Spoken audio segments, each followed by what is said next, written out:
हमार नाम है बादल। जे हमरा से टकराइल वह बाझल का समझला। कौन रे रांची के घर बा? चला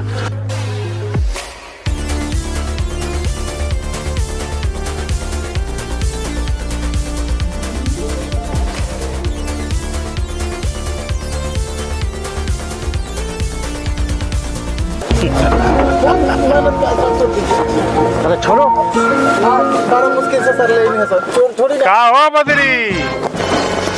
जय हिंद सर। का बा खबरी? सर 10 लाख बरामद हुआ है। वो तो हमरा पता बा। है भोला, उठाओ झोला।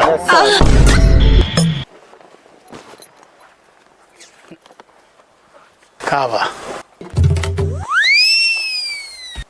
वाह शाबाश। हमरा के देख के आना कानी, हमरा ना सहेला बेईमानी। You are suspended. चलो उसका बिल काटो, लेटर निकाल के दो, घर पे आराम करो।